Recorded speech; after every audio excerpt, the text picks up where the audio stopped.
радикально. Давайте сейчас подключим к нашей беседе Георгия Логвинского, экс-вице-президента Парламентской ассамблеи Совета Европы, который с нами сейчас на прямой связи. Витаю вас.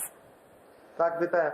Да, ну вот только что мы посмотрели выступление коллаборантов на этой неофициальной видеоконференции, которую инициировала Российская Федерация. Вот что вы думаете по этому поводу? В первую очередь, не дискредитирует ли вот это действие российской делегации Совбез ООН как органа поддержки международного мира и безопасности? Ну, мне кажется, что акция, которая проведена, она является частью общего процесса по легитимизации Крымского полуострова со стороны России. Ведь посмотрите, это вот далеко не первые попытки. Вот парламентская ассамблея Совета Европы был создан специально даже клуб, который возглавлял так называемый Леонид Слуцкий, депутат Российской Госдумы. И постоянно возили в Крым так называемых политических туристов. И как результат этого процесса люди, даже не ожидая, что их ждет в Крыму, думали, что они едут как бы с общим визитом, сразу их снимали, сразу создавали какие-то ролики, показывали, что смотрите, депутат французского парламента, депутат немецкого парламента был в Крыму. И автоматически тем самым они делают шаги для снятия санкций, для создания мифа о замороженном конфликте, который не требует уже регулирования. И поэтому это часть гибридной войны Российской Федерации. Но тут бы я напомнил бы нашим русским коллегам две истории. Первая история, когда мы с депутатом Арием в парламентской ассамблее Совета Европы вручили подозрение от Генеральной прокуратуры двум депутатам французского парламента за незаконный въезд в Крым. Знаете, больше после этого никого желания туда ездить из депутатов ПАСЕ не появлялось. Более того, нам было известно, что в это время уже была делегация в России иностранных политиков, которые после того, как слышали о действиях, которые произошли в ПАСЕ, отказались туда ехать. Я думаю, что такие методы очень часто охлаждают пылкость российских коллег привозить туда политических туристов. А вторая вещь, я бы напомнил про президента парламентской ассамблеи господина Аграмунта, которая так дружбой и диалогом с Россией, который они называют основой для указанных действий, повлияла к тому, что он полетел в Сирию на российском самолете. Да. Встретился там с Асадом, и эта дружба ему стоила кресла президента ПАСЕ, причем в условиях не позитивных, а даже, я бы сказал, позорных, то есть с позором уволили, убрали с этого. Поэтому вот эти вот диалоги, за которыми стоит гибридная война, хорошо известны европейцам, и поэтому я бы рекомендовал, во-первых, внимательно доносить, какие могут быть тяжелые последствия, а во-вторых, я бы рекомендовал Украине действовать очень жестко по этому поводу, защищать свою территориальную целостность и не давать возможность методами гибридной войны унижать права наших граждан и продолжать аннексию нашей территории. Ну а как вы считаете, правильно ли все-таки действует украинская сторона, которая бойкотирует вот подобные действия России, там неучастие в этой видеоконференции? Ведь можно было участвовать и апеллировать вот откровенные лжи, которую говорили там коллаборанты? Смотрите, как в России говорят, не важно, как голосуют, важно, как считают. Да? Поверьте, что если бы там было выступление украинских дипломатов или официальных лиц, их бы нарезали, как это постоянно делали с нами, и пустили бы российское телевидение, что Украина в том числе это признает. Я думаю, что это правильный метод. Другой вопрос, что все равно должно быть на эти вещи определенная реакция. Мы не можем своей легитимностью, более того, я хотел подчеркнуть, что не только украинцев там не было ряд представителей достаточно уважаемых стран, в том числе Прибалтики, Англии. Поэтому я считаю, что это правильная позиция. Нельзя принимать в шоу. Если они хотят, чтобы кто-то услышал объективную информацию, то мы, будьте любезны, пустите комиссара по правам человека Совета Европы, комиссара по правам человека ООН, миссии гуманитарные. Мы требуем это официально. Резолюции парламентской ассамблеи Совета Европы нет и не выполняют. А создавать потемкинские деревни Россия Мостак уже достаточно давно. и отправлять специально обученных активистов, которые скажут, как там все хорошо. Да? Эти примеры хорошо известны, и на такие манипуляции нельзя поддаваться. Ну вот, учитывая вот эту видеоконференцию, которую организовала Россия, последнюю историю с возвращением, с возобновлением полномочий российской делегации в Парламентской ассамблее Совета Европы, как вы оцениваете наши нынешние позиции на международной арене? Ну, я бы не хотел бы давать оценки, я бы хотел бы давать предложения. Да? Мы должны активизировать наши все действия в десятки раз, потому что ситуация ухудшается. Время играет против нас. К сожалению, Россия идет по определенному сценарию, который хорошо раньше нам был известен по ситуации с Молдовой, с Грузией, с Азербайджаном. То есть они создают проблему, попадают под какие-то санкции, потом называют это все замороженным конфликтом, потом говорят, знаете, есть новые проблемы Европы, коронавирус, знаете, там новые горячие точки в мире, и потихоньку снимается акцент. Поэтому мы не должны допускать снятия акцента. Мы должны четко говорить о том, что Крым находится за пределами границы компромисса. Мы не готовы идти на какие шаги. А вопрос Крыма – это вопрос безопасности Европы. То, что могло произойти с Украиной, то может произойти с любой европейской страной. И вы должны понимать, что это угроза вашей безопасности. Поэтому необходимо сделать все возможные усилия для того, чтобы защитить безопасность Европы. Украина не себя защищает по своих границах. Украина как раз и защищает европейские ценности и европейский выбор нашего народа. Поэтому здесь важна поддержка, очень важная поддержка наших европейских и американских партнеров. Но и, безусловно, Украина сегодня может даже показать пример многим политикам, как быть настоящим политиком. Потому что, безусловно, в том числе европейские наши коллеги зачастую считают, что им выгодно, что невыгодно в отношениях с Российской Федерацией. Когда безопасность жизнь людей начинает продаваться, вот тогда, значит, заканчивается Европа. И это нельзя допускать, это имеем возможности и должны ограничивать максимально возможность Российской Федерации давить, влиять на европейские, американские и международную политику. Вот посол Украины в Германии Андрей Мельник заявил, что недоволен тем, как Германия использует свои колоссальные ресурсы для того, чтобы аннексированный Крым дорого стоил России. Давайте послушаем сейчас цитату у посла. Не отключайтесь, пожалуйста, и обсудим еще это.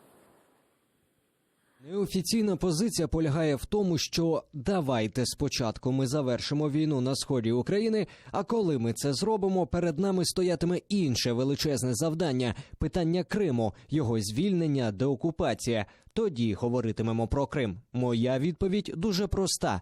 Німеччина – найпотужніша держава, і вона як гросмейстер повинна вміти грати одночасно на двох шахівницях. Как нужно говорить с Западом про Крым, чтобы активизировать еще больше этот вопрос?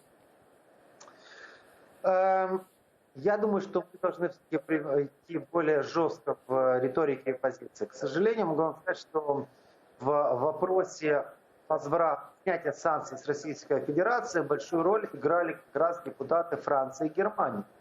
Также там Швейцарии, Нидерландов. Были и проукраинские депутаты, но в общем та позиция, которая спускалась сверху, была поддержать интересы Российской Федерации. За этими интересами стояли какие-то другие карты, которые находились за пределами зала Парламентской ассамблеи. И, скорее всего, это банальные финансы. Это Северный поток-2 и т.д. и т.п. Почему? Потому что наши европейские партнеры, как я уже говорил, не всегда чувствуют на себе угрозу. Для них вот есть где-то там далеко Украина, и там есть проблемы. И мы можем ограничиться путем ограничений, там, не знаю, какого-то забора, границы, виз, чтобы проблемы оставались там. Это чужие, это не наши проблемы. Так вот, наша задача, наоборот, показывать этим лицам, что это да, мы контролируем, да, наши проблемы, ничего про Украину без нас. Во-вторых, есть принципы и ценности.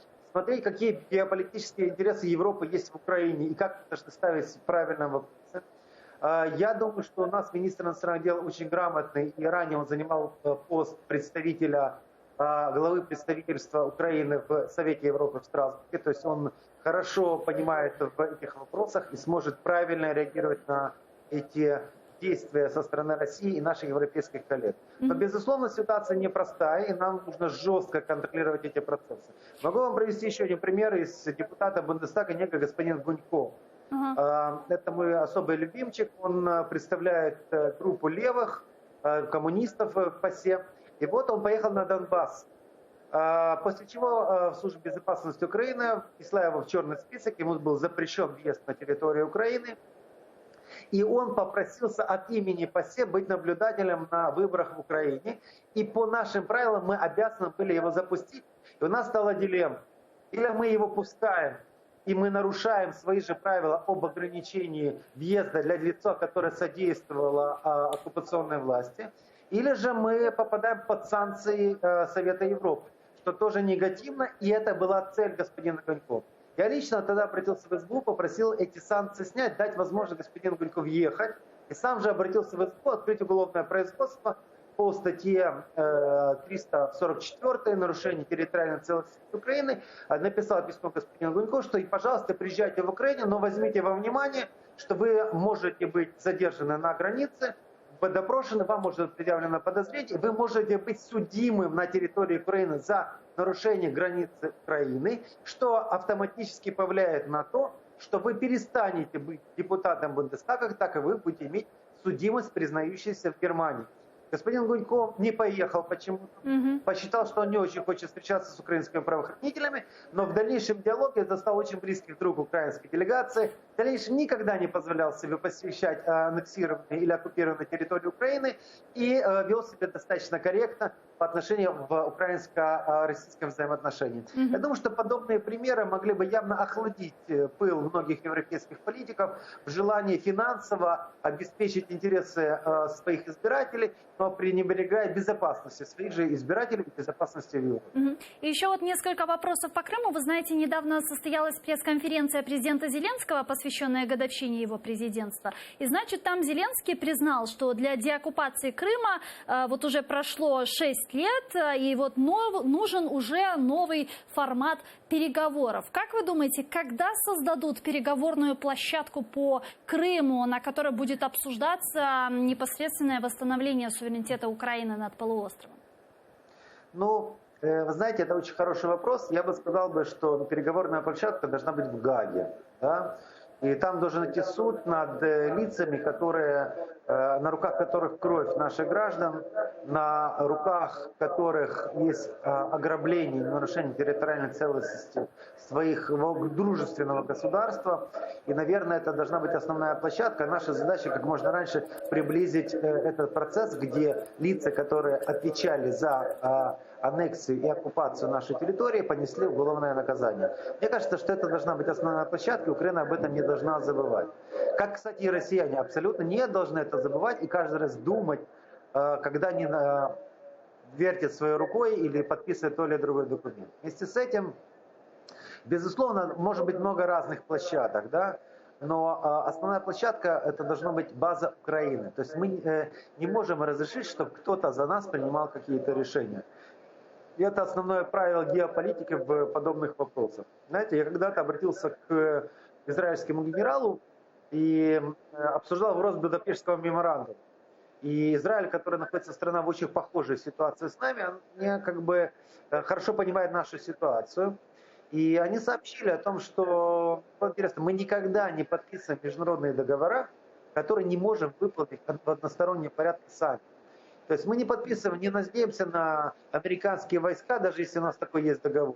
Мы сами проводим все операции, сами защищаем свои интересы. Поэтому в данном случае я думаю, что площадка должна быть под эгидой Украины, та, которая будет действительно влиять на процессы и иметь эффективность. Что такое эффективность? Отключить Россию от SWIFT, ввести новые санкции, ограничить право въезда, арестовать активы. Хотел бы обратить внимание, что все российские деньги находятся в долларах и в евро в банках Америки или Европы. Соответственно, арестовать активы нарушителя международных прав абсолютно это 2 секунды. Почему Европа это не делает? Наверное, потому что мы не настолько активны в этом процессе, и надо эту активность увеличивать. Поэтому эффективные методы, которые действительно смогут привести к последствиям для Российской Федерации, действительно могут быть методом, защищая интересы Украины. Потому что безнаказанность порождает безнаказанность. И очень часто европейцы и россияне думают, что все, что они сделали, им сойдет с рук, и они не будут наказаны за то, что происходило. Вот этот вопрос я задаю многим украинским политикам, и даже я его озвучивала президенту Зеленскому на пресс-конференцию. Значит, на что президент сказал, что вот он встречался с Путиным на встрече 4 лидеров в нормандском формате, и Путин ему сказал, и что про Крым он почувствовал, как сказал Зеленский, цитирую, что Путин вообще не хочет обсуждать тему Крыма. Ну и многие политики, конечно, говорят, что Путин не будет обсуждать тему Крыма, эта тема для него закрыты, и они об этом говорили. Вот как заставить Россию сесть за этот стол переговоров по Крыму? Или же все-таки Россия не нужна, как вы считаете? Смотрите, я не могу сказать, как заставить Россию сесть за стол переговоров. Ты насильно никогда не будешь, да?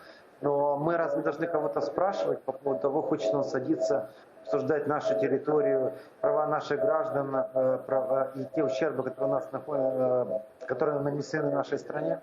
Мне кажется, что это наша обязанность заставить, чтобы лицо отвечало. У нас есть правовые методы.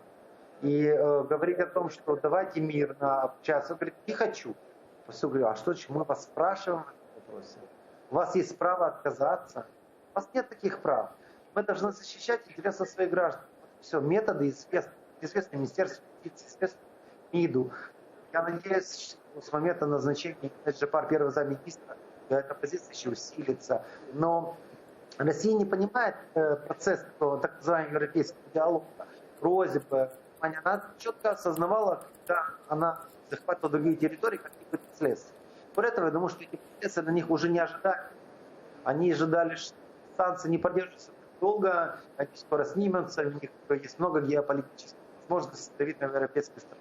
Но вот обратите внимание, Россия производит оружие, отправляет в космос спутники, а в это время не может выращивать курицы, свиней, другую живность. Все импортируется. С Америки это американские корочка, раньше импортировались. С Бразилии свинину, с говядину, с Аргентины. Почему? Потому что тем самым они делают геополитические методы давления и создают методы, каким образом можно шантажировать страну. И сегодня все страны, в том числе благодаря нашим МПСе, не принимают Россию как партнера. Они считают, что это все-таки шантажист и пытаются геополитически быть к ней не привязаны. Такие же геополитические методы держит и Украина по отношению к России и европейские партнеры. Как я говорил, без банковской системы Европы, Америки Россия не может существовать. Без ценной бумаги Российской Федерации находится в федеральных резервах в Соединенных Штатах. То есть как бы там то есть, на самом деле возможностей огромное количество. И поэтому поверьте мне, что когда сейчас нефть падала до минусовой отметки, то, поверьте, Россия чувствуется далеко не комфортно в вопросе. А мы имеем возможности влияния и защиты своих интересов. Поэтому, кстати, я думаю, что при правильном подходе сам Путин будет инициировать просьбы и желания для того, чтобы восстановить мировой порядок. Для этого нужно работать, и очень непросто. Никто не говорит, что это однозначно и президенту Порошенко, и президенту Зеленскому, и любому чиновнику будет непросто в этом процессе. Но никто не решал, что будет легко. Мы находимся в фактически военных действиях. Поэтому война должна быть и в дипломатии, и в экономике. Война должна быть и в международных переговорах, непоголебимо, не за границей компромисса, отстраивать свои интересы и говорить о последствиях в случае невыполнения наших. Дуже дякую вам. Спасибо большое. Георгий Логвинский, экс-вице-президент парламентской ассамблеи Совета Европы, был с нами на прямой связи. Благодарю.